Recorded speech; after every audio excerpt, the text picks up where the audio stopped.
Olá, sejam todos bem-vindos. Eu sou Kaline Barbosa. E eu, Iracema Pinheiro. E juntas iremos apresentar o segundo episódio do podcast Rota do Diálogo. A gente queria pedir para que vocês, antes, nos sigam no portal Reconcile e também assistam ao primeiro episódio do nosso convidado anterior, Dr. Rosinaldo Mendes. Dr. Rosinaldo Mendes contou a sua história de vida, um podcast belíssimo. Vai ficar aqui postado no link abaixo, no portal Reconcile. Hoje nós estamos aqui com uma personalidade na área da medicina. Convidado ilustre. É um profissional ilustríssimo aqui no Maranhão, quiçá do Brasil. Doutor José Bonifácio. Seja bem-vindo, doutor José Bonifácio. Muito obrigado. Obrigado pelo convite. E conte-nos inicialmente quem é José Bonifácio. Quem é esta personalidade aqui no Maranhão? Bom, José Bonifácio Barbosa é um nascido em São João dos Patos, sertão do Maranhão. E lá eu fiz o meu primeiro estudo, que foi o primário, antigo primário. Uhum. E depois fui para Floriano, no Piauí, para fazer o ginásio. E posteriormente a família toda mudou para Timon, ao lado de Teresina, onde eu fiz o primeiro ano científico. Posteriormente fui para São Paulo, morar com os tios. Vamos nos situarmos no tempo. O senhor fale assim o tempo para a gente se situar. Esse período do científico foi que ano? Não estou lhe envelhecendo, mas que ano foi? Em 1960, eu fiz o primeiro ano científico em Teresina, no Liceu Piauiense. Para que as pessoas se situem no tempo. Vamos lá. Em 61, fui para São Paulo, onde terminei o científico no Colégio Ipiranga. São Paulo. São Paulo. Okay. Lá, passei 3 anos trabalhando e estudando. Com quantos anos o senhor tinha nessa época? Nessa época, eu tinha em torno de 17, 18 anos. Naquela época eu já trabalhava, todo mundo trabalhava cedinho. Era o jeito. É? Quando eu fui para morar com meu tio, ele tinha uma empresa, mas depois ele brigou com os sócios, veio embora e eu fiquei trabalhando e estudando. Certo. Trabalhando numa loja chamada Modas à Exposição Clipper.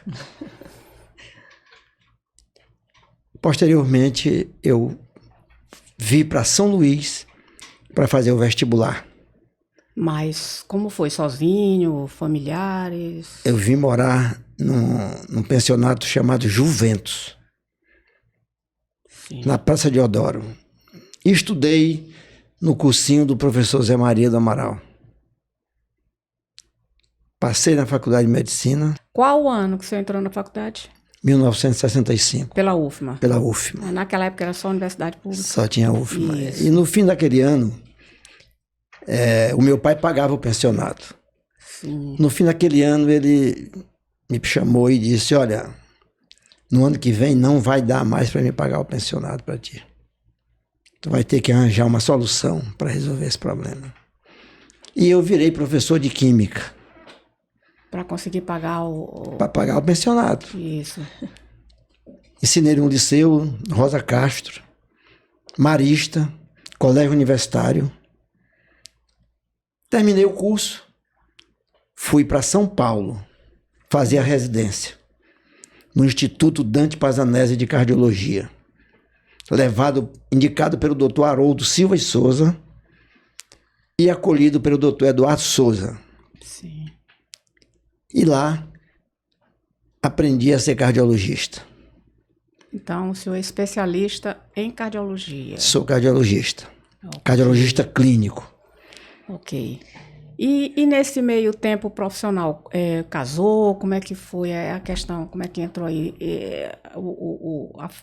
a faculdade, a profissão de medicina, de médico e o pessoal? Como é que ficou aí? Eu me casei no final de 70. Já? Terminando o curso de medicina. Isso. Antes de terminar o curso, eu me casei porque tinha uma história que eu não tinha servido o quartel quando tinha 18 anos e seria chamado para servir depois como médico. E para isto, eu me casei porque o casado era dispensado. Interessante. Episódio interessante, né? Interessante. E onde que o senhor conheceu sua esposa? Na faculdade de medicina. Sim, sim. Minha colega de turma. Ah, tá. Colega de turma. Ok. Fui para São Paulo, como eu estava dizendo. Voltei para São Luís.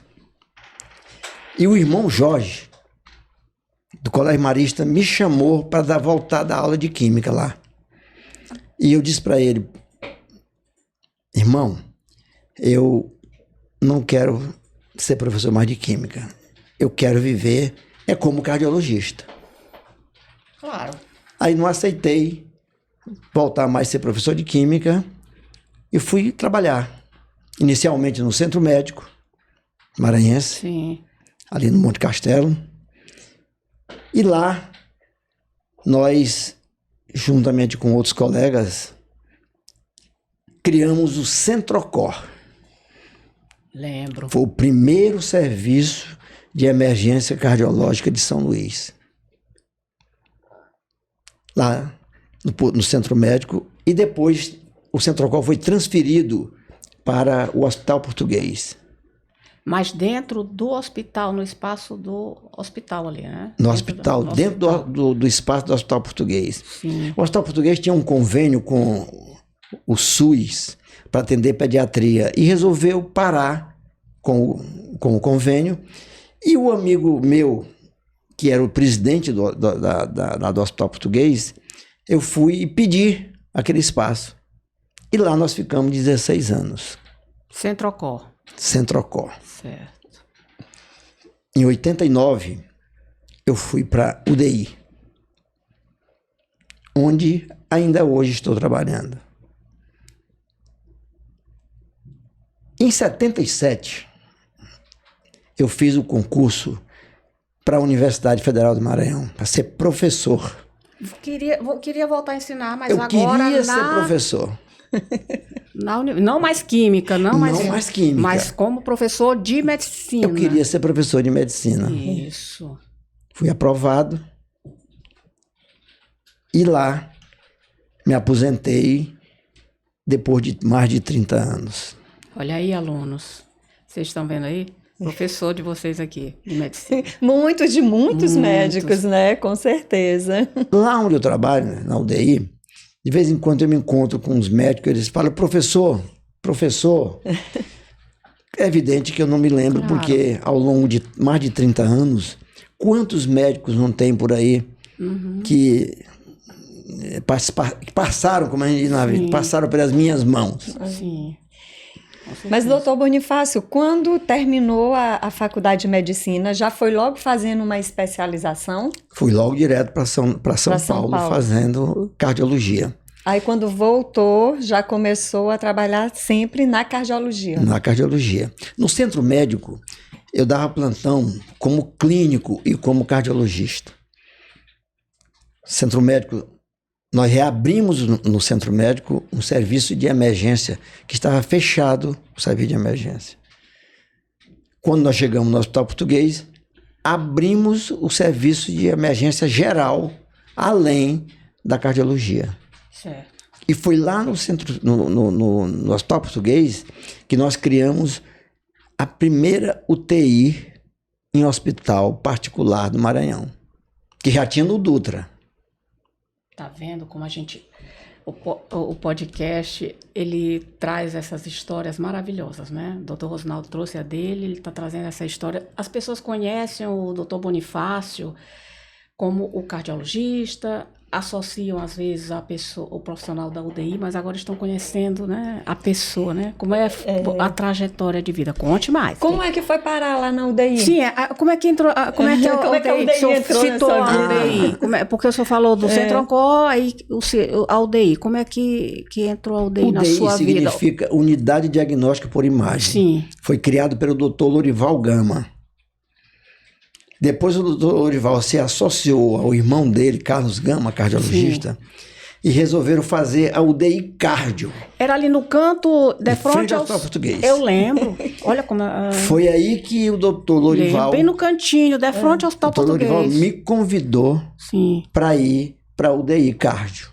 Que lá era só imagem. Lá Era só imagem e ele resolveu criar aqui a UDI cardio. Então, Como sócio, né? Como sócio. a UDI nasceu naquele cantinho. Não, a UDI nasceu no Elefantinho, ali na Rua Grande. Mas era só imagem. Era só imagem, doutor Lorival sozinho nessa época. No Elefantinho No ali. Elefantinho. Olha aí, pessoal da UDI aí.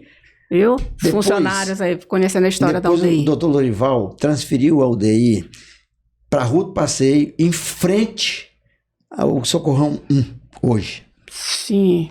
Aí foi que ele se mudou para a Praça da Misericórdia, quando o doutor Carlos Gama, o doutor Xavier e o doutor Paulo Gilmar, eles fizeram Entraram na parte, trabalharam sociedade. junto na sociedade. Certo, mas da Elefantinho para ali perto do Socorrão, foi só o único ponto, né? Não tinha filiais, não. Era só... Não, era só Só diferente, um, né? não eram filiais. Tá, só ela, tá.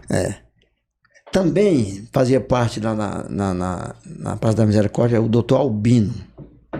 Então era Lorival radiologista, Albino radiologista, Paulo Gilmar radiologista, Carlos Grama cardiologista e Xavier cardiologista. Sim. Então ele me chamou para o UDI cardio, que foi ali em frente ao Hospital Português, Hospital Português, que ali eu ao lembro. lado do Paulo Ramos. Nessa ocasião, eu fiquei sabendo que o doutor Lorival comentara com um médico aqui: tu vai levar este médico para lá, esse médico é doido por dinheiro. Aí o Lorival disse: é esse que eu quero. Eu preciso de alguém que queira ganhar dinheiro. Sim, porque trabalha. Mostra serviço. Mostrava serviço. Mostra, quer ganhar, tem que mostrar serviço. Eu dei plantão desde do terceiro ano de medicina, em 68, até 2001, já na UDI. Dando plantão, trabalhando. Com a mesma disposição. Com a daquela mesma época. disposição. Amor ao que faz. Amor. Hoje, eu sou proibido de trabalhar algum dia na semana. Já me proibi de trabalhar sexta-feira de tarde. Porque eu trabalho muito. Mas sábado de manhã eu vou, porque tem vários doentes que não podem ir durante a semana. Sim. E eu vou atender esses pacientes. Só vou largar o consultório quando não tiver mais paciente. Colega nosso, que era meu sócio, faleceu aos 90 anos. E ele ia no consultório 2 vezes por semana. Como eu vou fazer 36 no ano que vem, eu ainda tenho muito tempo para ser médico. Sim. E vai Deus ter mais, quiser. terá muito mais. Com certeza. Mas, doutor Bonifácio, me fale aqui, como era que fazia para conciliar a vida de médico, dando plantão, Sim. com a docência? Foi uma boa pergunta.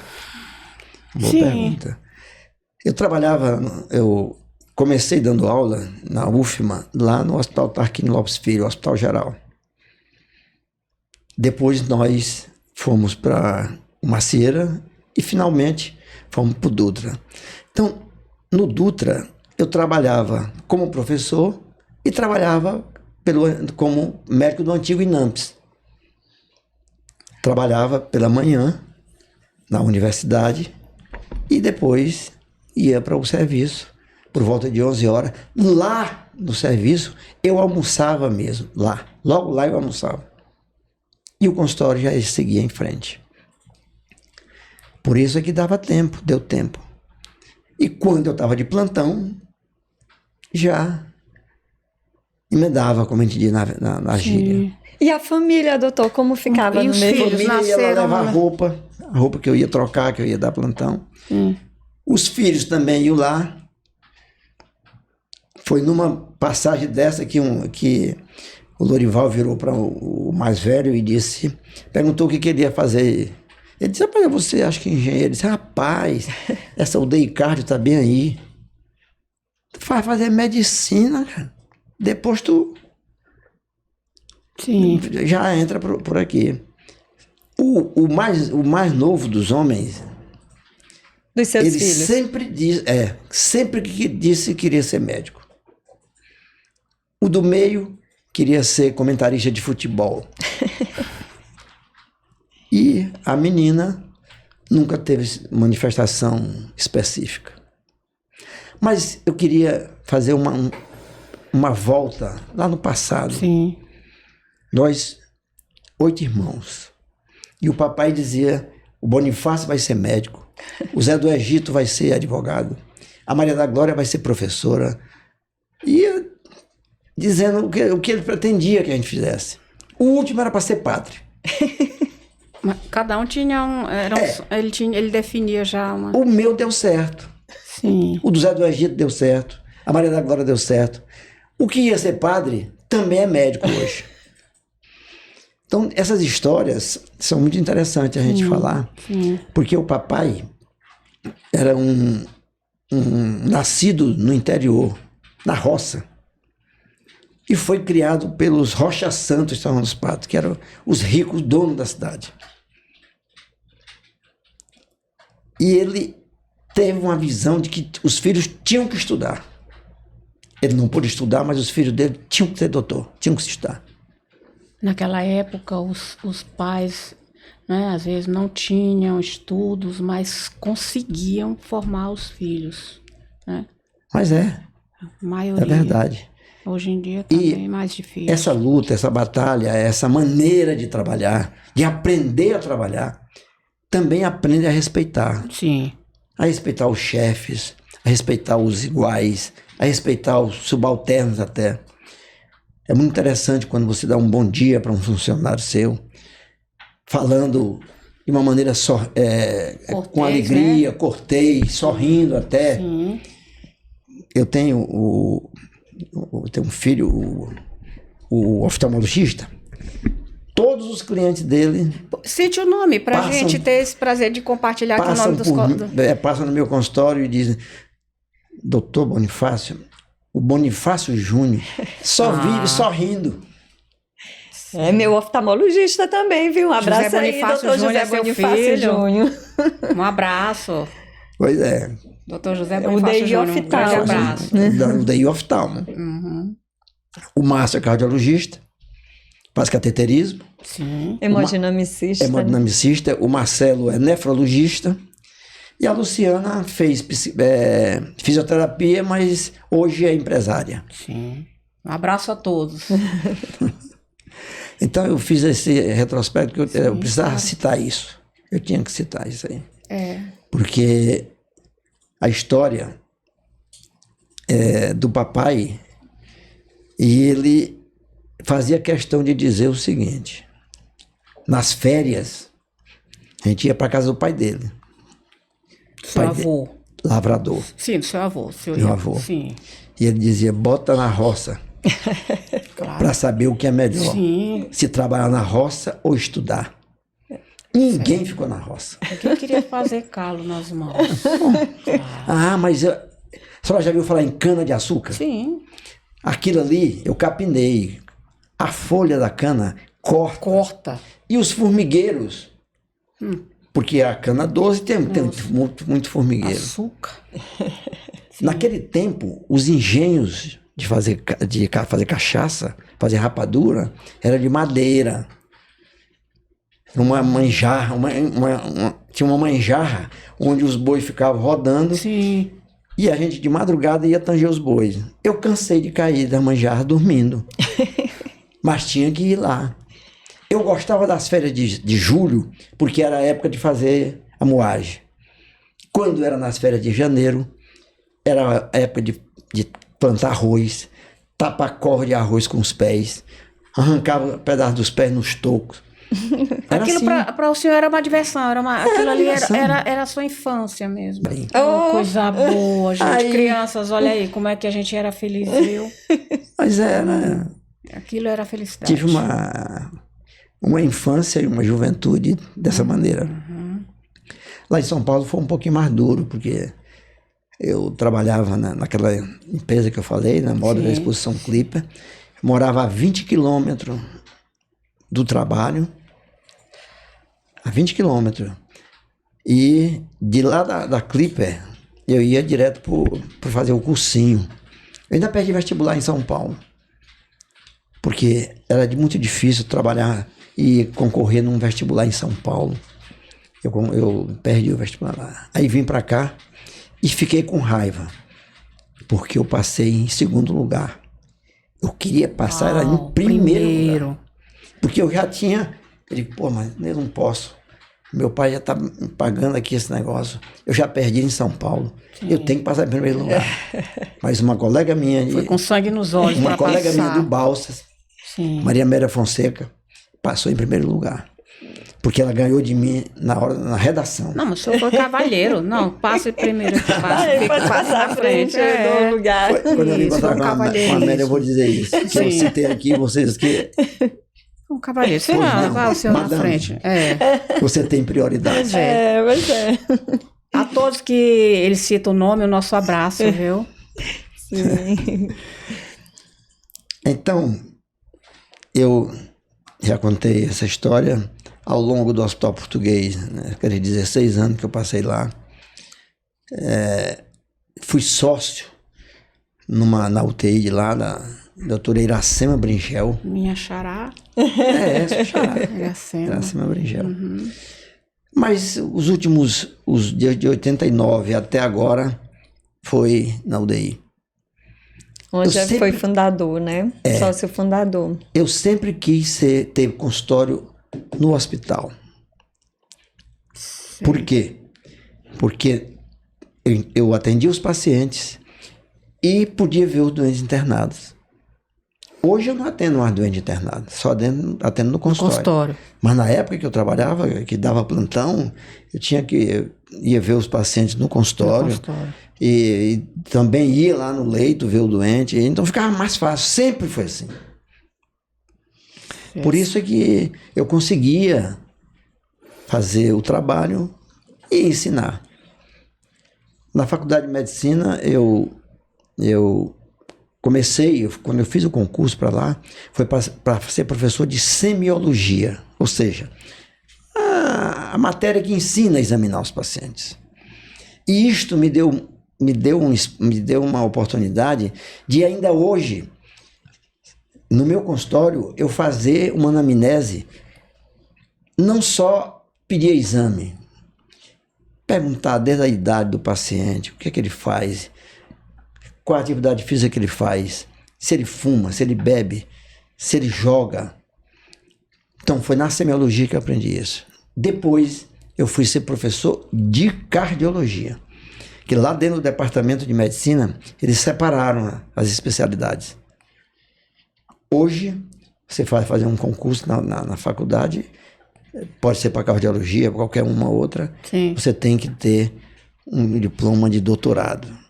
Ao longo da faculdade, eu fiz mestrado, cujo orientador foi o doutor foi o doutor José Albuquerque, foi o meu orientador. Do mestrado. E o tema foi síndrome metabólica nos pacientes de consultório. Depois eu fui fazer o doutorado e o orientador foi o doutor Antônio Augusto, na saúde coletiva. O tema foi síndrome metabólica, só que agora foi nos universitários de São Luís. Então eu fiz os universitários da UFMA, os universitários da UEMA, os universitários do IFMA, naquele tempo era a Escola Técnica, do Dom Bosco e mais três escolas particulares. Ok. Fiz o doutorado, concluí o doutorado, e aí foi a grande vantagem que eu acho que todos devem fazer. Porque com o doutorado, além de você aprender mais a dar aula, você tem a técnica de dar aula. Isso. Você sabe se expressar melhor, você aprende a dar aula. O conteúdo você já sabe. Um médico ensinando como dar aula, tá vendo aí, pessoal, a importância? Foi lá no mestrado e no doutorado que eu aprendi Até porque teve mestrado também. Teve mestrado. Lá foi que eu aprendi a dar aulas melhores. Sim. Eu acho que a docência andava sempre lado a lado, assim, com a medicina, né? O amor por um e por outro estava sempre presente. Até porque antes dele fazer a faculdade, ele já ensinava, né? Para poder se manter no pensionato. Doutor Iracema, já levou eu tenho clientes, ainda no meu consultório, hoje, clientes que foram meus alunos no liceu. Tem uma... São seus pacientes, seus ex-alunos, são seus atuais pacientes. É um misto, né? E tem um dia desses, uma surpresa lá, entrou um senhor para se consultar. Quando eu perguntei, você faz o quê? Você trabalha em quê? Você não lembra de mim, não? O senhor foi meu professor. Eu digo, como? Quantos alunos foram? É difícil. É como a gente estar num palco, né? Que tem a plateia, todos nos veem, mas a gente não consegue identificar todos. Nesse seu tempo aí de professor na UFMA, tem alguns alunos assim que pode citar como destaque, que marcaram sua passagem lá pela UFMA? Tem. Eu vou começar com o doutor Francisco de Assis. O pessoal da área médica, como eu não sou, me permito, porque eu não, realmente, doutor, eu sou da área jurídica, mas o pessoal da área médica irão se reconhecer à medida que ele for falando. Ele vai dizer pra gente quem são esses nomes. Esses destaques aí na medicina. Muitos irão conhecer. Eu vou dizer, eu vi no podcast aqui, o entrevistado, que doutor perguntaram para ele quem era que ele indicava para ser advogado do Armazém Paraíba. Quem era que tinha competência? E ele disse, eu. Então eu tenho destaque os meus filhos, que foram meus alunos, o doutor Francisco, o doutor Carlos Gama, que foi meu sócio na UDI, mas que foi meu aluno. Que de fato são mesmo, né? O doutor Carlos Gama foi meu aluno no Marista e depois na Faculdade de Medicina. O ex-sócio dele da UDI depois. Porque nós vendemos, a UDI e seus foi filhos vendido. Todos foram seus alunos, na faculdade? Foram meus alunos na faculdade. Certo. Muito bem. Então, tem muitos aí. Tem vários médicos. Eu vou citar mais alguns. Por exemplo, o doutor Albino, que foi meu sócio também. Grande radiologista. Tem o doutor Nicodemo, meu irmão. Sim. Que também foi meu aluno. Tem que anunciar para esse pessoal todo, para eles assistirem. Olha, um abraço aí para o doutor Nicodemo. Doutor, enquanto o senhor falava, eu fiquei curiosa com uma coisa. O senhor falou do UDI Cardio. Como é que foi a passagem para o hospital? Eu quero ver, porque assim, o senhor se mistura, assim, é como se ele fosse um personagem de uma novela que quando a gente olha o doutor Bonifácio, associa a UDI. Olha, o doutor Bonifácio da UDI. Essa pergunta foi... o nome dele. O UDI Cardio estava ali no canto. Foi só o UDI Cardio. Sim, o senhor já entrou como sócio. Entrei como sócio. Certo. E o UDI Hospital, como é que foi aquela... Aí nós... Para aquele grande hospital ali. Aí o doutor Lorival, que era o nosso líder, que era o nosso comandante, o Carlos Gama viajou, não sei para quê, e nós resolvemos comprar o terreno onde hoje é o hospital. Ali na Carlos Cunha. Na Carlos Cunha. Ali não era só mesmo, nem aquela avenida... Tinha um lixão, não tinha. Era o lixão do Jaracati. Tinha o lixão do Jaracati, que era terrível. Aqui, eu vou ficar hoje atrás do que seria atrás do shopping de hoje. Então nós compramos aquele ali, e aí fomos construir UDI Era hospital. asfaltado ali nada, né? Não. Olha aí, gente, escutem bem esse detalhe aqui que aquela vai começar. Ponte não tinha. Eu lembro daquilo ali, mas a gente nem passava ali. Aquela avenida, não existia a ponte do Jaracá, ali que dá acesso a Campo. Não. Sim, gente, pessoal, não existia. Carlos Cunha nasceu a partir da UDI, ali, quando a UDI foi para lá, que a Carlos Cunha... Era só uma pista ali. Aquela ponte estava inacabada. Do governo, que foi começado, o Sarney fez a ponte de São Francisco. Sim. O Pedro Neiva de Santana começou aquela ali e depois o castelo terminou. Terminou a ponte Bandeira Tribuzzi. Na década de 70, né? Final de 70 para o início de 80.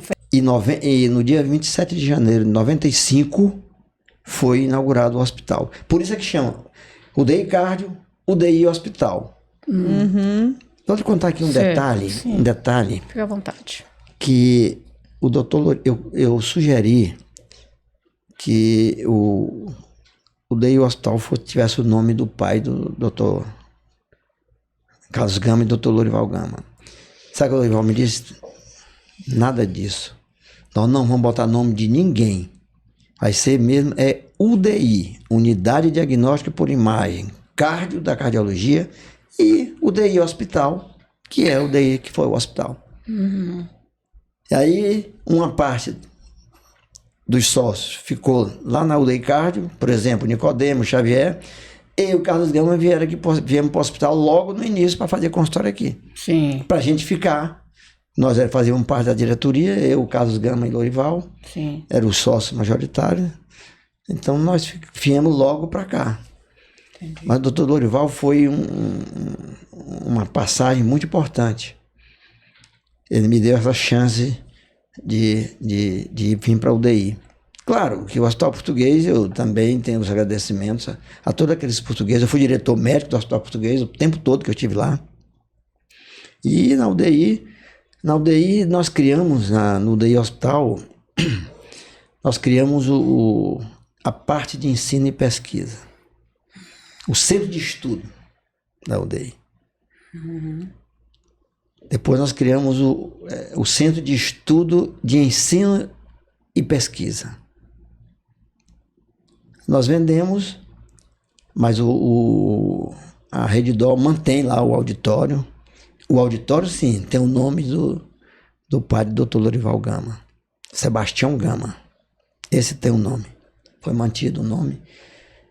Então, são essas passagens que eu tive por aí. Claro, é evidente que eu, depois de médico, já cardiologista, aqui em São Luís, fui convidado pelo doutor Pedro Lobato, lá de Pinheiro, para me atender no hospital que ele tinha lá. Eu ia uma vez por mês lá atender. Depois Lorival Gama foi ser prefeito em Penalva, a terra dele. Eu também fui médico lá em Penalva. E continua atendendo no interior? Continuo. E eu tive das minhas tentativas de vida, eu tentei na vida política e não deu certo. Queria desviar do caminho. Mas o meu pai não gostava de política. Ele tinha raiva de política. E eu acho que ele não deixou eu me eleger.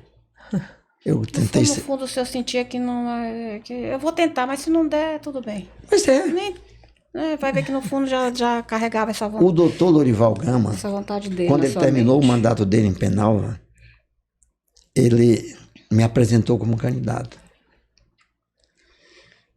E lá é evidente, como normal, forasteiro. Perdi a eleição. Aí, continuei aqui. A minha primeira esposa é de São Benedito do Rio Preto. E lá me envolvi também com política, ajudando alguns prefeitos. E em 2020, me meti para ser candidato de novo. A outra derrota. Ele é médico. Ele é médico, não é político. Pra ser médico, tem coisas que não... Acho que o papai era que tinha razão. Acho que ele lá de cima estava emanando energias. Paz. Não. Não vai dar para ti. Hoje eu me dedico exclusivamente à medicina. Nem como eu fazia antigamente, eu ia lá, ajudava os candidatos, tudo. Não quero participar. Olha, eu tenho um irmão que é médico e ele apareceu com essa conversa. Falou pro meu pai que tinham convidado ele para ser político. Aí meu pai, bravo com eles, olha, se você se candidatar, eu só vou ter 4 filhos agora. Meu pai ficou bravo com ele, porque nós somos 5. Ou seja, aí parece que querem levar os médicos para política. Sabe por quê? Eu vou lhe explicar por que é. Esse contato eu não lhe vejo como político. Não, mas esse contato do médico com o paciente é impressionante como você faz essa aproximação com o paciente, faz com que você consiga voto. Pode ser. O médico, através da saúde, você pode chegar. O Pneu de Santana era médico, foi governador do Maranhão. De fato. E tem muitos prefeitos aí no interior que foram médicos, que são médicos. Porque nunca deixar de ser médico. Pode deixar até de exercer a profissão. Não, depois pode deixar de ser político e voltar a ser médico de novo. Pode, né? Isso aí é possível. Mas olha, eu vou lhe dizer uma coisa. Essas candidaturas me prejudicaram. Pacientes que eram fiéis, depois que eu me meti, principalmente nessa última campanha, mudaram de médicos, passam no corredor lá na UDI, tudo bom, Bonifácio e tal, não sei o quê. E tenho certeza que foi exatamente porque essa tentativa acharam que o médico que estava se envolvendo em política não estava atualizado. Mas eu continuo, estudo todos os dias. Sim. Terminei de ir o último congresso agora no Rio de Janeiro, congresso da Rede Dó. Vou participar na semana que vem do Congresso Maranhense de Cardiologia, presidido pelo Dr. Jordache, que é um outro nome, que foi meu aluno na faculdade. O Jordache trabalha junto com o Dr. Francisco, que é o presidente da Sociedade Maranhense de Cardiologia, cuja fundação eu participei como sócio fundador em 1987. Então, eu vivo dentro do meio médico. Nós temos a nossa reunião, no tempo que nós fomos para a UDI, criamos uma reunião todas as sextas-feiras de manhã. É uma reunião de atualização.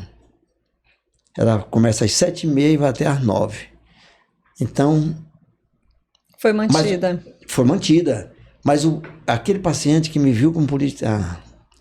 doutor esqueceu. Né? Isso aí eu ia perguntar. O que seus pacientes falam? O que eles achavam disso? Eles concordavam com essa mudança de perder o médico deles, né? Que a gente sabe que tem muitos pacientes, principalmente os pacientes mais antigos, eles são fiéis, né? Hoje eu consultei pela manhã um ex-reitor da UEMA.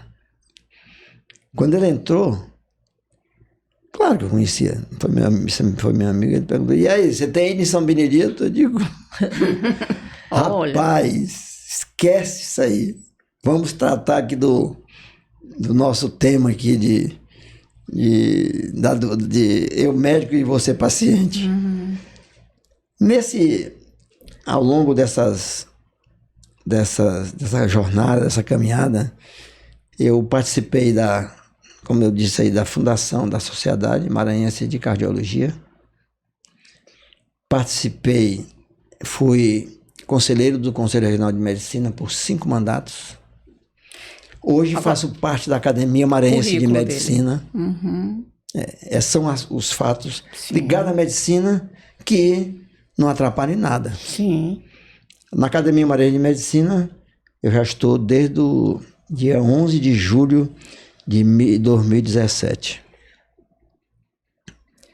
Eu entrei faltando uma semana para o meu aniversário, que é 18 de julho. Anotem aí, pessoal. Doutores, 18 de julho. Doutor, assim, o seu consultório no dia a dia, né?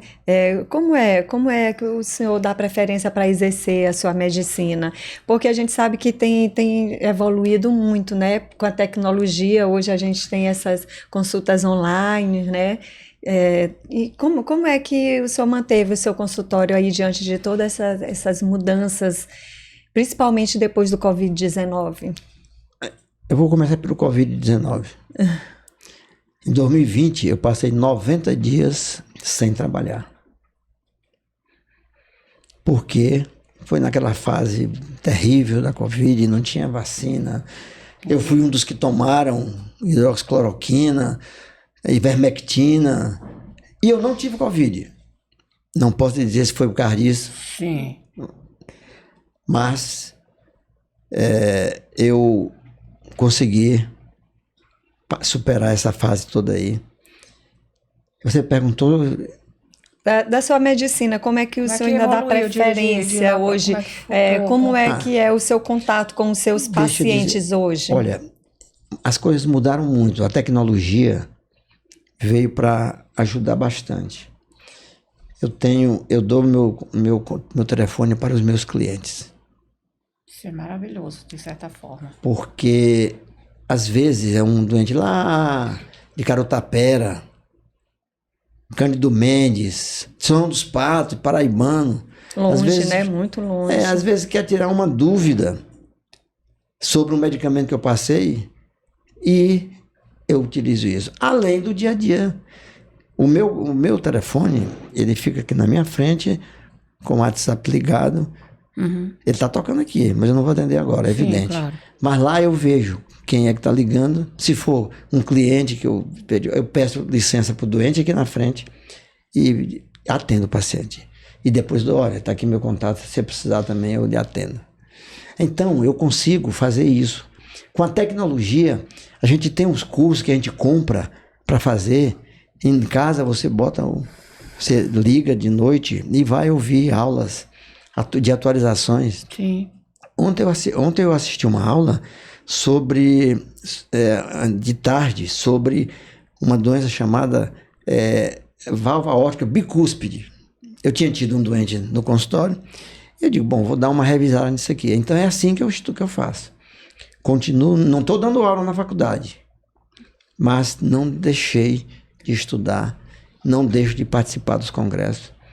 Recentemente eu não fui no Congresso Brasileiro de Cardiologia, porque foi no Rio Grande do Sul, coincidiu com aquela época lá que teve uma catástrofe lá de água. Sim. E fiquei com medo, não, é muito longe e eu desisti de ir lá, mas eu tô um velho. Me diga uma coisa, com a tecnologia... Eu tô no idoso, não tô velho. Da tecnologia, o senhor a pessoa não fica, o senhor não acha que a pessoa não fica mais cansada com tanta informação, com uma bagagem tão grande de informação? E se eu lhe disser que eu faço consulta por videoconferência? Chamada de vídeo. Por exemplo, no interior, lá em São Benedito do Rio Preto, eu atendo lá. Sim.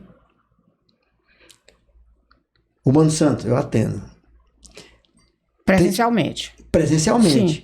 Mas, eventualmente, tem um doente que quer fazer um risco cirúrgico, uma pessoa jovem. A secretária lá mede a pressão, eu vejo a pressão dele, mando o eletro e eu faço o risco cirúrgico. O Conselho Federal de Medicina permite a telemedicina hoje. Sim. Por causa do Covid. Então, o Covid, claro, foi aquela catástrofe que nós sabemos. Mas também motivou, fez com que a tecnologia se desenvolvesse muito mais. E não foi só na área da medicina, foi na área, porque nós aqui avançou muito para a gente também, nossos trabalhos, a maioria, como advogados também, é virtual. As audiências são virtuais. Olha aí. Né? Por exemplo, essa Covid, nem tudo foi mal. Entendeu? Então, assim, houve uma mudança drástica. A Covid, ela trouxe essa mudança muito grande em todas as profissões. E, por que não? Principalmente na medicina. Deixa eu te contar com relação a esse contato paciente e médico, que a maioria tinha risco de vida. O que de vez em quando acontece, o doente chega para mim e diz, doutor, meu filho, minha filha, mas tu ainda vai com o doutor Bonifácio? O doutor Bonifácio já tá velho. Mas velho é o mundo. Mas eu sou idoso só. Velho não. Você sabe qual é a diferença? Eu acredito que o velho é aquele que se entrega, que não quer fazer mais nada. O idoso não. É aquela pessoa que passou dos 65 anos, porém está ativo, resolvendo todos os seus problemas. Com certeza. Graças a Deus, eu sou um hipertenso controlado, tomo meus remédios todos os dias. Viaja, trabalha viajando ainda. Viajo, trabalho. Trabalha, mexe com a internet, é muito bem conectado com as redes tem até no sociais, Instagram, está tem aqui até no podcast, Tem aqui, até no ó. Instagram, Tá tem tendo podcast. Tá no podcast aqui, tá, pessoal? Eu assisti o primeiro episódio. Pois e aí podcast. nós dissemos, Kaline, nós chamaremos doutor Bonifácio e... E segue aí, doutor Bonifácio, nas redes sociais, Qual viu? é o Instagram doutor depois? Bonifácio, cardiologista, né? Depois a gente vai Vamos dar seguir aí, direitinho. doutor Bonifácio. Underline, doutor Bonifácio. Doutor Underline Bonifácio, Ok, anote aí, cardiologista. tá? No seu dia a dia de consultório, né? Como é que é a Conte sua consulta? casos Como é e a sua causos interação? Como é que é a sua convivência com seus Já aconteceu pacientes? algum caso assim que o senhor se deparou com um conflito e de repente o senhor conseguiu dar a volta e resolver ali Aqueles que vão cheio de gente Mas numa tu só sabes consulta. Conte aí uma história aí pra A gente. consulta médica é uma conciliação, é uma mediação. Conte aí. Algum Porque caso aí interessante assim começa que passou pela sua vida você- médica. Eu tive. Conte uma história interessante. O doutor Rosnaldo, voltando ao primeiro episódio, que foi um sucesso, e esse também com certeza será um sucesso. Conte aí um caso interessante aí que marcou a sua vida aí. Deixa eu te contar. Conte aí uma bem... que o senhor disse assim, meu Ontem Deus. chegou um paciente Bem recente, né, de ontem. e disse. Aí eu abri lá tem o computador. Sim. Aí tem lá a sequência das consultas. Eu digo, você, ano passado eu te pedi um exame aqui. Uns exames. Aí tu não. Se tu fizesse, tu não trouxesse. Eu disse, doutor, eu sabia que eu estava até com medo do senhor me dar uma bronca. Eu estou contando isso porque antigamente eu brigava com o paciente dentro do consultório. Quando eles não queriam fazer aquilo que eu tinha. Olha, hoje não. Nada disso. Eu peço, rapaz, vamos fazer aqui um acordo. Vocês estão negociando ali, Vamos né? fazer um acordo Vamos aqui. negociar. Teu colesterol, se tu tomar o remédio, Sim. vai baixar. Sim. Se tu não tomar, não vai baixar. Então eu quero fazer um acordo entre o médico e o cliente. Sim. Isso, essa vivência é hoje. Mas no começo eu achava que, Mas o médico é como qualquer profissional. O tempo é que vai ensinar. Sim. Tem paciente que chega no consultório e diz, doutor, termina a consulta e diz, doutor, ainda bem que o senhor olhou no meu rosto, na minha cara, na minha fisionomia, que tem uns médicos novos que só faz pegar aqui o papel, a caneta, pedir os exames, pega aqui.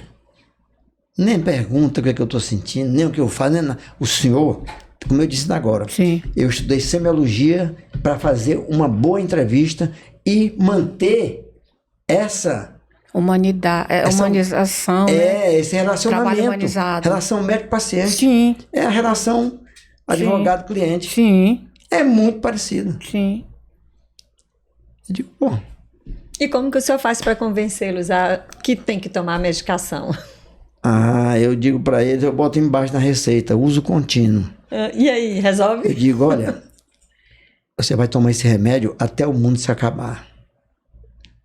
Mas eu digo, mas quem morrer primeiro, quem for primeiro, para. É verdade. Deixa eu contar sobre isso o que era. No começo, eu dizia pro doente, olha, você vai... O Brasil foi campeão em 70, né? Tinha sido Sim. campeão em 70. Eu digo, você vai tomar esse remédio até o Brasil ser campeão de novo. Aí o Brasil voltou a ser campeão em 94. Ele voltou Aí lá. eu mudei. Eu digo, olha, você vai tomar esse remédio até 6 meses depois que morrer. E o doente começou a entender que ele só ia viver 6 meses. E eu contando isso para uma estudante de medicina, na época, hoje, sócio do Bonifácio Júnior na UDI Oftalmo, ela disse, professor, eu contando essa história, ela disse, professor, Sim. agora você vai dizer que eles vão tomar o remédio até o mundo se acabar. Que aí você não precisa mais mudar. E pronto. Agora, convencer o paciente não é fácil. As doenças crônicas, hipertensão, é uma doença crônica. Sim. Tem que tomar remédio todos os dias. Diabetes é uma doença crônica, tem que tomar o remédio todos os dias.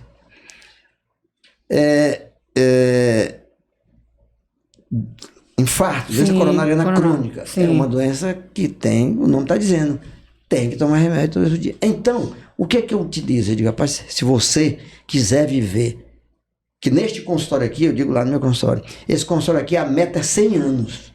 Sim. Para você viver esses 100 anos, você tem que tomar essa medicação aqui. Então vou procurando vários argumentos, mas não é fácil. Tem muito paciente idoso já, mais de 100 anos, 90 anos. Eu tenho o idoso mais idoso que eu tenho tem 102 anos. Mas na faixa de 80, 90 e pouco, tem muitos. Eu sou até hoje praticamente um cardiogeriatra, que tem uma especialidade na cardiologia chamada cardiogeriatria. Como tem cardio-oncologia, que é o problema de câncer, que é os medicamentos de câncer complicam muito com o coração das pessoas, dão muito problema no coração. Então tem a cardiogeriatria, tem a ecocardiografia, tem a ergometria, tem várias subespecialidades.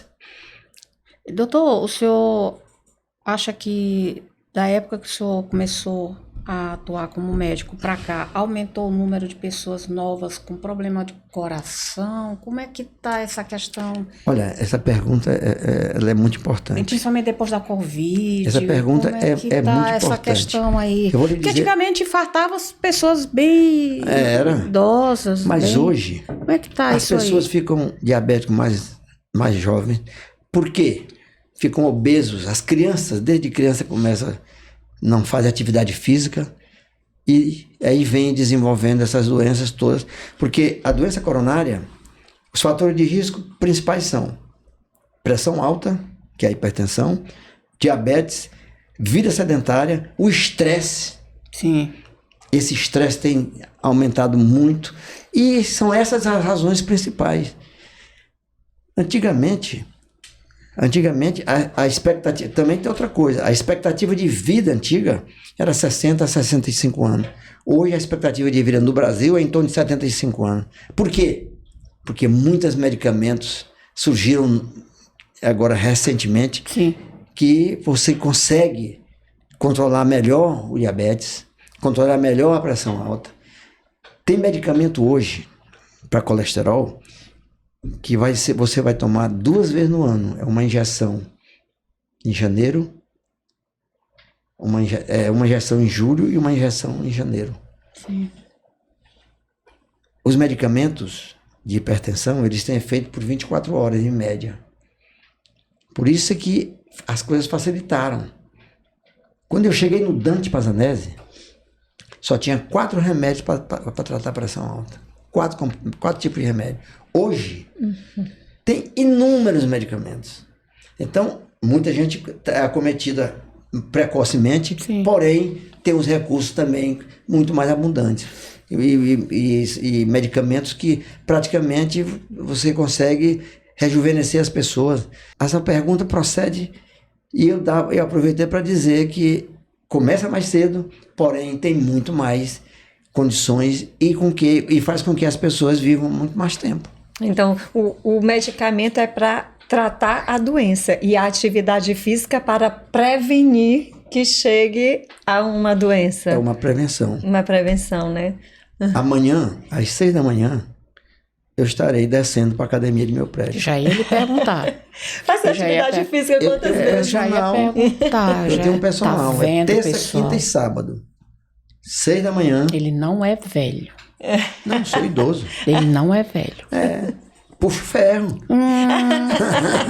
Quero saber depois qual é a academia. que é pra eu poder lá no levar. Olha, prédio. eu acho que ele não. Ah, é ele novo. deve estar passando um segredo para os pacientes dele, porque para ter paciente de 102 anos, Olha, né? pessoal, Então tem que contar esse segredo levanta aqui. ferro, Qual é o segredo da pessoal. atividade física, pessoal? academia. Vamos caprichar. Iracema, o ano passado, Já ia lhe perguntar a questão da academia. eu fiz um implante capilar. Isto, os meus doentes me dizem, doutor, o senhor está muito mais novo.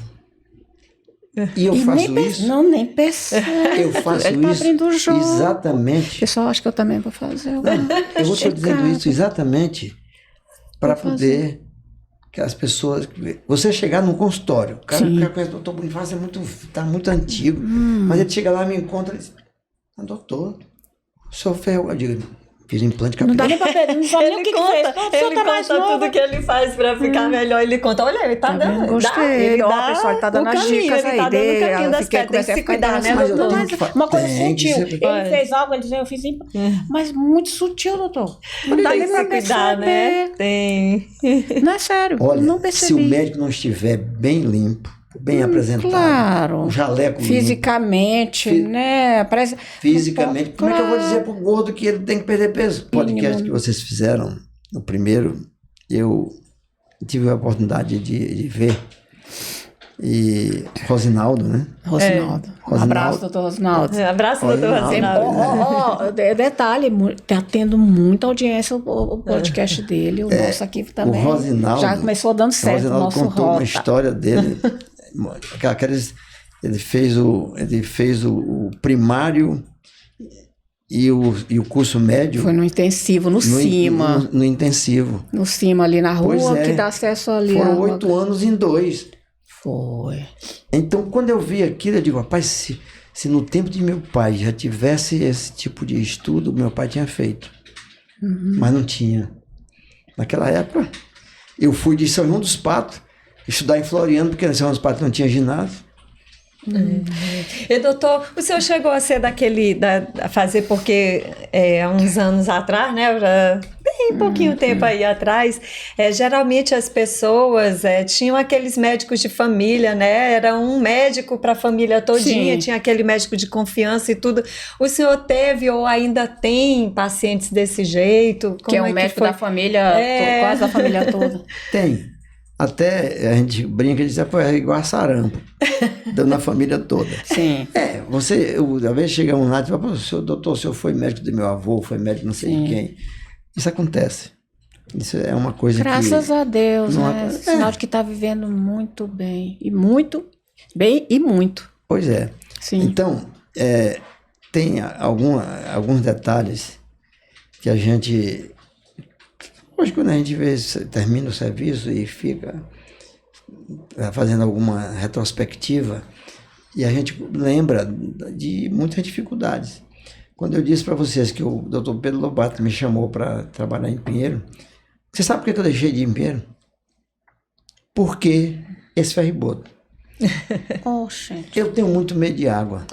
Né? Mas eu tenho vários clientes de Pinheiro que vêm se constar aqui. Já que Maomé não vai... Mas olha, tem essa história, o paciente é parecido com a advocacia. Sim. Se o advogado ganha uma causa da doutora Iracema, a doutora Kaline vai procurar aquele advogado numa causa semelhante. Não, esse advogado é bom. Sim. Esse advogado conseguiu ganhar. Sim, assim como o médico. Assim é o médico. Tratou bem, curou. O médico conseguiu, primeiro, diagnosticar. Diagnosticar a tempo. Porque de repente você não faz os exames complementares, o paciente não faz a prevenção e quando de repente o doente pode ter um infarto. Um dia desse eu tive um paciente daqui de Vargem Grande que estava na academia e infartou na academia. 50 e poucos anos, não fez. Eu não estou dizendo que novo. Não fez o primeiro exame. Sim. Que quando você vai para fazer atividade física, fazer coisa mais pesada, você tem que passar pelo cardiologista. Sim, para ele precisa passar. O parecer deles. Você pode ser diabético e não sentir nada. Você pode ser hipertenso e não sentir nada. Sim. Que é o mais comum. 90% dos hipertensos não sentem nada. Ah, doutor, não tenho dor de cabeça. Dor de cabeça é mais comum no estresse emocional, nos problemas de coluna, do que de pressão alta. Sim. Diabético, uma vez você chega com um paciente com 200 de glicemia e ele não sente nada. Mas ele começa a urinar muito, ele desconfia. No interior, urinava e no lugar que urinava aparecia formiga. Porque é do açúcar que vai eliminar. Então... Sim. Doutor, e com relação, mudando aqui um pouquinho de assunto aqui, as faculdades de medicina que... A chance de muita gente se formar, mesmo mais idoso, é grande.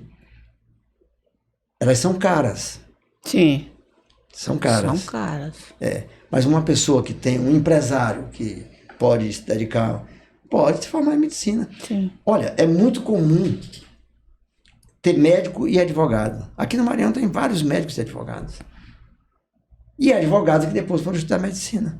Mas é mais comum o médico depois de fazer direito. Eu não vou citar nomes aqui porque não tenho a permissão deles. Mas eles vão se identificar, com certeza. Amigos, sou eu amigos aqui. meus Sim. que são médicos que depois viraram advogado. E é até bom isso, sabe por quê? Sim. Hoje na medicina tudo se judicializa. O doente acha que o remédio que eu passei para ele foi que matou. Já ouvi várias vezes dizendo, doutor, fulano de tal passou um Buscopan para meu pai e ele morreu. Por quê? O médico não é culpado. O médico não sabia que o Buscopan tinha alergia, que o doente tinha alergia ao Buscopan. Eu tenho alergia de pirona. Eu sei que eu não posso tomar nenhum remédio, mas eu tenho que avisar. Pulseirinha. Eu tenho que avisar. De alergia. A família tem que avisar. Olha, fulano de tal tem alergia. Então as faculdades, resumindo a história, as faculdades particulares estão surgindo aí. Eu ouvi falar aí que o MEC proibiu agora de novas faculdades de medicina. Sim. Ajustar o que está aí. Essas que foram criadas a tom de caixa, como a gente costuma dizer, tem que se ajustar. Quando o Selma começou aqui, foi uma das coisas. Mas o Selma, ele tem o Hospital do Estado, tem o Tarquínio Lopes, tem aqui também o Carlos Maceira, ele tem uma parte que eles fazem isso aí. Tem as unidades básicas de saúde que surgiram da prefeitura, do Estado, essas UPAs, tudo isso aí cria condição. Uma das coisas que a medicina, que o médico tem que viver é a emergência. O médico, ele tem que passar por um período da plantão, em emergência, porque é lá que ele vai ver as grandes dificuldades. Sim. Às vezes, chega alguém no pronto-socorro e o médico fica mais assustado do que o próprio doente. Sim. Por quê? Porque ele não teve ainda a experiência necessária, está começando ali. Então, o primeiro livro de medicina que eu comprei, fora de anatomia, de histologia, foi Medicina de Urgência. Porque o que é medicina de urgência? Traumatologia, que é fratura, é um infarto, é um acidente vascular cerebral. Então o médico tem que ter a vivência desse tipo de atendimento de emergência, que não tem, como eu estou lhe dizendo, nessas cidades do interior. Sim. Como é que você vai ter uma emergência para a pessoa fazer... não, mas rapaz, Imperatriz... Meu amigo, Imperatriz é outra cidade, tem medicina. É uma cidade grande, tem hospitais. Pinheiro, tem a UFMA, já está lá há muito tempo também, tem hospitais bons. Mas essas outras cidades que eu citei aqui, pequenas, não sei como é que vai ser. Nós vamos ver, o futuro dirá. Então, a dica é que o estudante, eles tem que estar dentro do hospital e, mais precisamente, vivendo a emergência antes de partir para o consultório. Olha, o primeiro plantão que eu dei, eu falei aqui, que eu dei plantão de 68 a 2001. O Nilzinho Santos tinha sido reformado e estava vendo um jogo, um dia de domingo lá, e uma caçamba derramou lá umas pedras lá e fez um barulho. O povo disse: o estádio está caindo. É porque umas zoadas Aí veio quando aquelas pedras caem. É feia. O socorro era bem ali na rua do passeio, que a gente chamava de Socorrinho. A gente andava, era para não pisar na cabeça das pessoas, porque de tanto acidente que teve, né? Então, para você ver a importância de ter uma estrutura. Naquele tempo, São Luís era pequeno. Em 68, São Luís era pequeno. Hoje, São Luís tem mais de 1 milhão de habitantes, 1.200.000. Então, o ideal é esse, que o estudante vá pegar a técnica na emergência para depois ir para o consultório, para poder estar por dentro mesmo da segurança? Necessariamente não. Porém, é um caminho muito melhor. Vou lhe dar aqui um exemplo. Muita gente hoje está fazendo dermatologia. Sabe para quê? Para fazer botox, para fazer preenchimento. Esses vão querer dar plantão. Mas só que tem uma cadeira obrigatória. Pelo menos um período ele vai ter que passar lá. Mas não está aí. Olha, eu tive um estudante, um episódio interessante. Ele virou para mim e disse: doutor, eu estou fazendo medicina para me ser prefeito na minha cidade. Ele nunca foi prefeito na cidade dele. Entendi. Mas foi deputado vários anos, como também nunca foi médico. Ele nunca atendeu medicina. Ele queria, como eu te disse agora, eu citei aqui que o médico tem mais facilidade de ter por isso que eu lembrei, eleitor. na hora que você falou, eu lembrei. Esse doutor, hoje, ele nunca foi o prefeito da cidade dele, mas foi deputado em vários mandatos, deputado estadual aqui no Maranhão.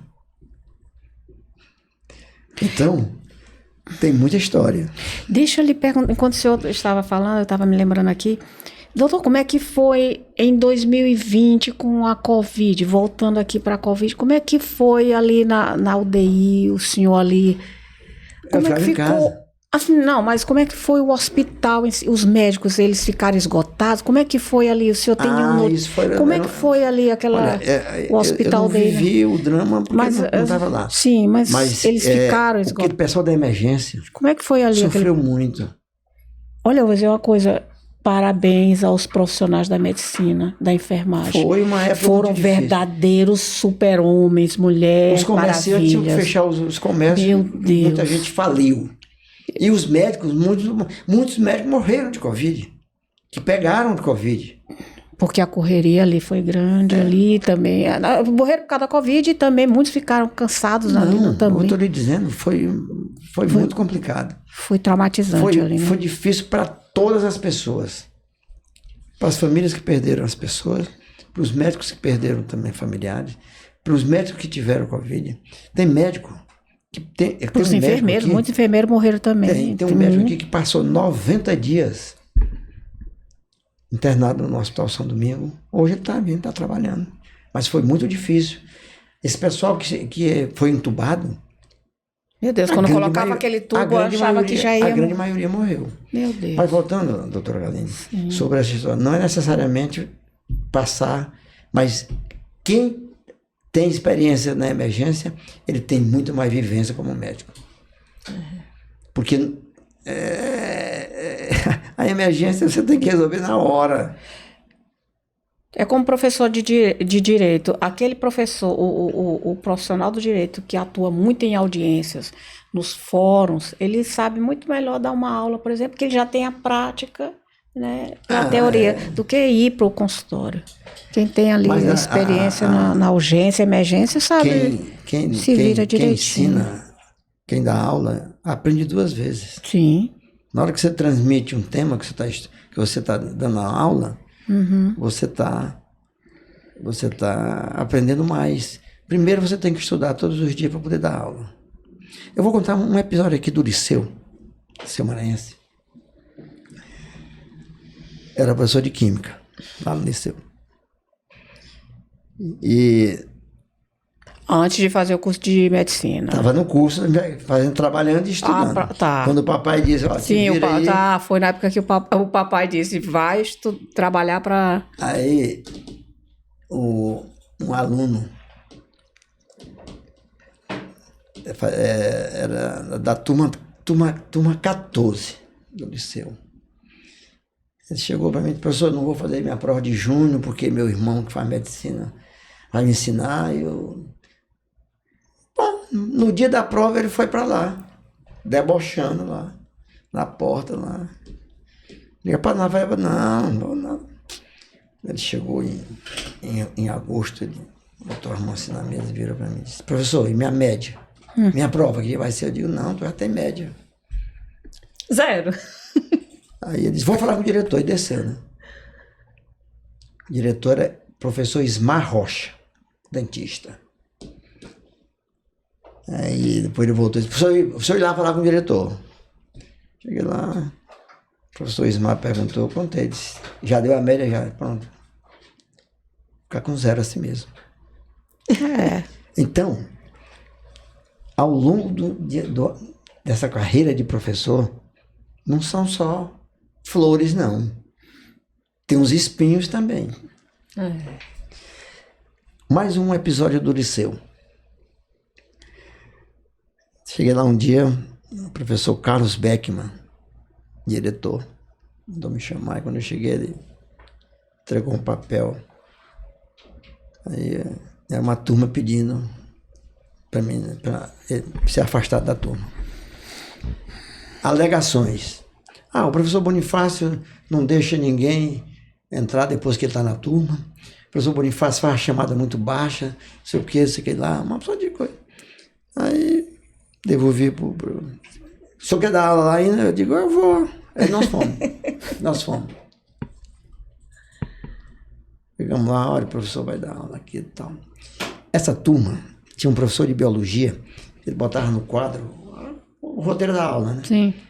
Eles começavam a fazer pergunta do último item para bagunçar com o coreto. Sim. Aí eu voltei na primeira prova,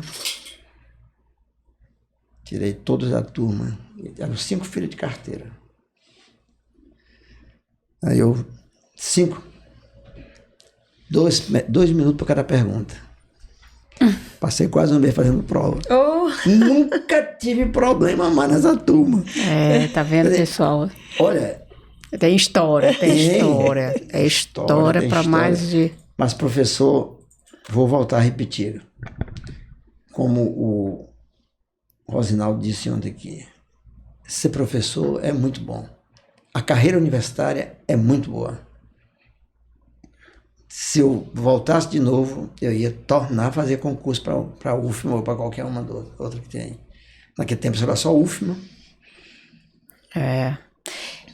Quer falar alguma coisa aí? Assim, e se tivesse assim que dar não é bem um conselho, né? Dar uma dica para essas pessoas, principalmente essas que vêm de origem assim como a sua, como a do Dr. Rosinaldo, que veio do interior, que passou por toda essa dificuldade em ter bons estudos, em conseguir em ter oportunidades, né? E que estão querendo ingressar agora numa faculdade, seja de medicina, seja de qualquer outra coisa. Qual seria uma dica boa para dar para esse pessoal aí de apoio? Olha, quando a gente é criança, o pai da gente, tem que estudar, tal. Mas quando a gente chega para fazer a faculdade, a gente já tem que ter decisão, tomar decisão, ter persistência e estudar. E com certeza, depois que a gente entra na faculdade, só se morrer para não sair. O difícil é passar no vestibular, que hoje nas públicas chamam de Enem. Eu ainda fui do tempo do vestibular, de cada faculdade separada, só fazia a prova seguinte se passasse nessa aqui. Mas a dica é essa: ter persistência, se dedicar e acreditar que se não souber nada, vai ter que ir pro cabo da enxada. Doutor, é o seguinte, em relação ao tratamento médico e paciente, o senhor daria assim alguma... Aí eu pergunto, que conselho o senhor dá para esses novos médicos que estão vindo aí? É que eles façam... Como é que eles têm que fazer para ser um médico, para eles serem sempre lembrados pelo seu paciente? Olhem, primeiro, quando o paciente entra na sala... Ó a dica, pessoal, prestem atenção na dica. Você já começa a olhar como é que ele está andando. O idoso... Olha a dica. Você já começa a ver como é que ele está andando. Aí você vê como é que ele senta. Quando ele for levantar, se ele está apoiando na cadeira, você já vai ensinar para ele. Rapaz, tu não pode... Porque a qualidade vai ser isso. Sim, então, sim. Começa por aí. Desde a hora que o paciente entra no consultório, você já está observando. Aí depois vem, como eu já expliquei aqui, fazer uma boa anamnese, conversar com o doente, perguntar se na família já teve as doenças familiares, como pressão alta, infarto, diabetes, depois perguntar as coisas do paciente mesmo, e fazer isso. O estudante aprende na faculdade, mas é no dia a dia do consultório que ele vai se aperfeiçoar. E só se aperfeiçoa se ele fizer com critério. Saber fazer um diagnóstico e saber tomar conduta. Hoje você pode mandar o paciente para o especialista e tal. Antigamente não tinha isso. Você vai abordou indo agora na parte da clínica geral, não sei o quê. Mas hoje é muito fácil. A gente vê que o cardiologista hoje trata muito diabetes. Mas quando o diabetes é muito complexo, porque o diabetes é uma doença que acomete a vista, o coração, as pernas, o rim principalmente. Então você encaminha ele chega a ser uma raiz de outras. Ele é uma raiz. E como tem poucos endocrinologistas, considerando, tem muito mais cardiologista do que endocrinologista. Então, as doenças, o diabetes, as causas de morte do diabetes são as doenças cardiovasculares, que quem trata é o cardiologista. Então, é muito importante o cardiologista ter essa interação com o diabetes. Antigamente, hoje você tem, na Sociedade Brasileira de Cardiologia, tem um departamento para cada coisa dessa. Tem a Sociedade Brasileira de Hipertensão. Como tem a Sociedade Brasileira de Diabetes, essa história toda. Então, é assim que você vai conseguir desenvolver, a chegar no diagnóstico e no tratamento. Certo. Essas perguntas são interessantes, saber para quê? Às vezes o paciente, quando ele entra, ele está assustado.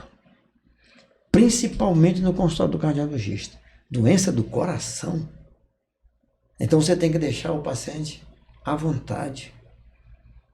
E a gente observa muito. Principalmente essas pessoas de 30, 40 anos, eles entram assustados, mas daqui a pouco, aí quando você começa a dizer, olha, eu vejo o eletro, meço a pressão, ausculto, eu digo, olha, por fora está tudo bem. Vamos ver agora por dentro, que são os exames complementares. Sim. E isso deixa a pessoa já à vontade. É uma maneira de você cativar o paciente para ele voltar. Não sei se era isso. Entendi. Então ele é praticante da medicina humanizada, né? Que chama hoje medicina humanizada. Medicina humanizada. Aquela que escuta o paciente, além de observar e escutar. E no né? final... Como ele falou, eu analiso primeiro a forma que o cliente chega, a forma que ele se senta, a forma até mesmo dele se movimentar. Quando ele vai para deitar na cama que eu vou examinar, tudo isso a gente observa. O idoso, tem uns idosos de 80 anos lá que ele sai, parece que levanta sem precisar fazer força. Né? Mas aí, aquele que você vê que está frágil, tem o paciente fragilizado. Mesmo novo? Mesmo novo. Não, mesmo novo, no caso, mesmo que seja novo. Tem uns novos que são meio... fragilizados. Muito. Eu conheço algumas pessoas bem novas, com 30, 40, parece que tá... E quando eles chegam lá simulando doença para ele dar atestado, para ele se afastar do serviço? Acontece? Conte aí. Claro que acontece. Acontece. Tem doente que não toma o remédio para chegar lá com a pressão alta. O senhor já descobriu assim? Olha, na hora vai me ensinando. Aí entrega para a pessoa. Deixa eu te dizer uma coisa. Eita, fecha. Imposto de renda. Quem tem cardiopatia grave não paga imposto de renda. Aí tem uns que botam um estente, chegou lá para pegar um laudo. Eu digo, olha, eu vou fazer o seguinte, eu vou fazer um relatório do que tu tens. Porque lá tem uma junta médica que vai te examinar. Sim. Eu não vou dizer que tu tem uma cardiopatia grave se tu tá jogando bola. Porque vai comprometer seu nome, a sua credibilidade. Mas eu nunca dei um atestado para uma junta médica para ele voltar. Porque justifico. Sim. Olha, a medicina, essa história de consultório, relação médico-paciente, é uma vida do mesmo tamanho de vocês. O paciente, o advogado, o cliente. Aí é cliente e advogado. Aqui é paciente e médico. Por isso é que o nome diz paciente. Tem que ter paciência. Sim. Eu, pelo que eu escutei, que eu fiz a minha anamnese agora, na minha análise, eu acho que o médico, ele é um mediador, né? no dia a dia dele, nessa escuta ativa, Bom nessa ouvinte. observação do paciente, ele faz uma mediação, né? E a partir dali ele Aí- ainda tem que convencer Tem que convencer. E aí o no paciente final, a tomar a no final, medicação. quando a gente já conversou, meu amigo, você tem mais alguma dúvida? Você tem alguma pergunta? Isso deixa o paciente muito tranquilo. Se você pergunta para ele, você tem mais alguma dúvida? Ah, doutor, peraí, já ia me esquecendo. Se eu podia me dar um atestado de hoje que eu fui que eu tenho que apresentar no trabalho? Claro, para justificar. Ele foi se consultar, não foi trabalhar. É diferente. É. Então tem muita coisinha, muito detalhe mas só aprende ao longo da vida. É a prática, Quando o cara é novo, ele não sabe quase nada. Mas aprende. O senhor aprendeu. É apanhando que você aprende. Aprendeu. Eu já conheci o doutor Bonifácio, o doutor Bonifácio da UDI e tal. Eu já fui atendida por ele uma vez. Ele não sabe, não é obrigado a se lembrar de mim. Mas eu já fui paciente dele uma vez, fui fazer uma consultinha lá de rotina. Ele me atendeu muito bem. Disse, nossa, mas ele é tão simples. Assim, né? Porque, né? Sócio, dono da UDI e tal. Mas eu gostei eu fiz a pergunta no começo, quem é Bonifácio? Doutor José Bonifácio, amei a pessoa. Já conheci o profissional, estou encantada com a sua história, viu? Gostei muito de ouvi-lo, da história, do exemplo que o senhor está trazendo aqui como ser humano e como profissional na medicina. A Gostei medicina... muito. Deixe mais ser alguma médico- mensagem ser marcante médico para esses... É ser sacerdote. Isso. Quando eu me formei, eu fui o jurador Sim. da minha turma. O juramento de Hipócrates. Eu que fiz. E quando a gente se forma, tem o orador, que é o da turma, e tem o juramentista.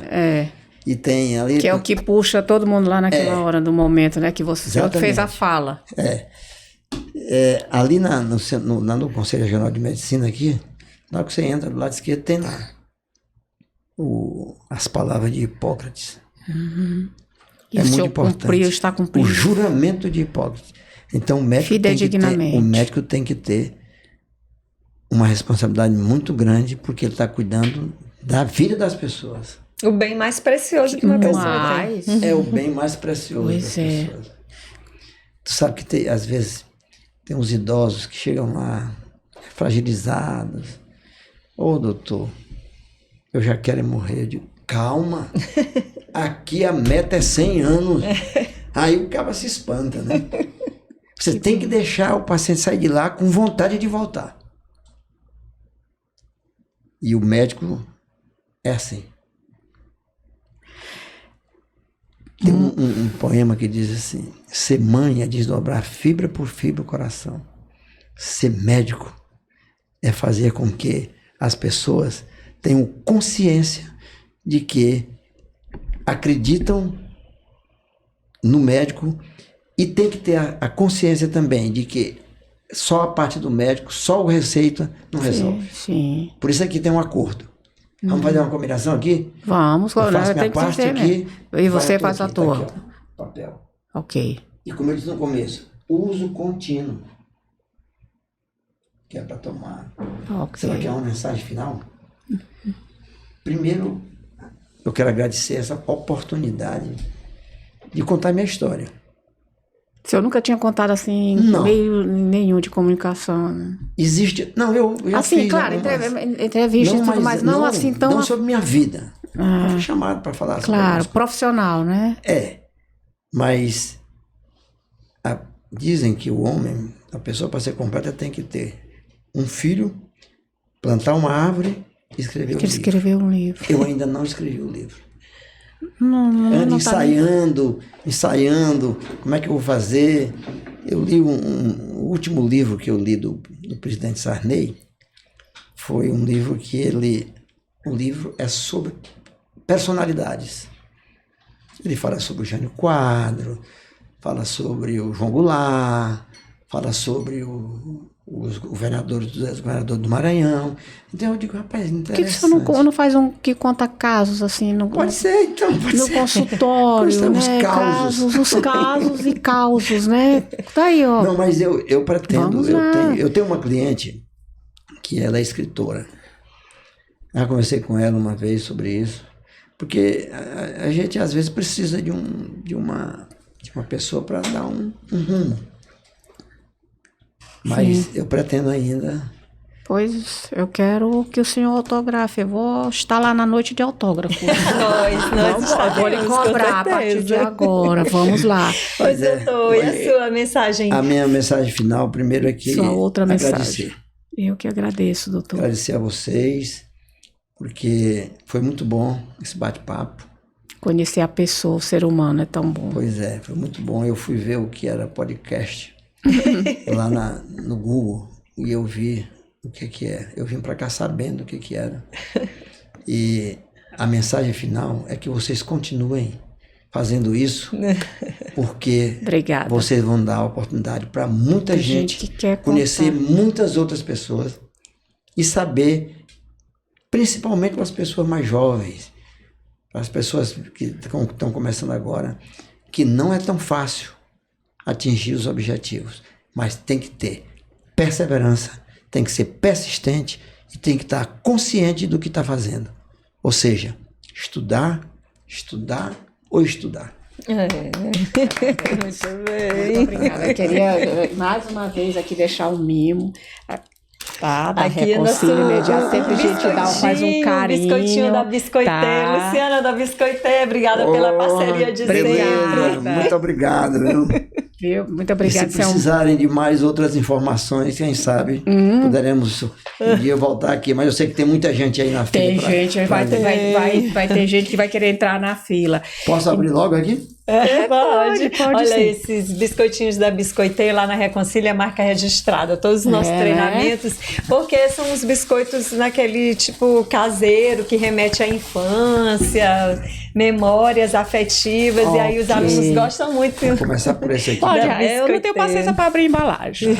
Enfim, doutor Bonifácio, então a proposta da podcast, enquanto ele abre, a proposta da podcast é Rota do Diálogo. Nossa, aqui eu vou fazer muita receita aqui, lembrando das entrevistas. Olha aí, tá vendo? Gente, olha, dá Que conta. beleza, dá calma.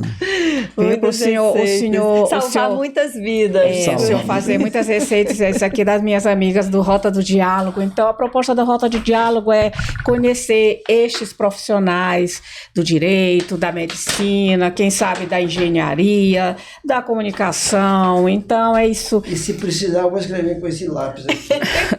Ai, que lindo! Então, é isso. Então, fale um pouquinho Muito obrigado. Muito obrigada. A sua rede social, por favor, qual é o seu Instagram? Fale com calma para que eles anotem. Doutor Underline Bonifácio Barbosa. Ok, doutor. Tem Tem duas, né? Bonifácio Tem Cardiologista. duas, porque tem dois Instagram, né? Eu tava olhando, tem dois Você Instagram. sabe, você mas lembra? é doutor Bonifácio, É cardiologista, só né? buscar. Tem um que Vai achar. acrescenta Bonifácio, cardiologista. Sigam o doutor E então, Bonifácio.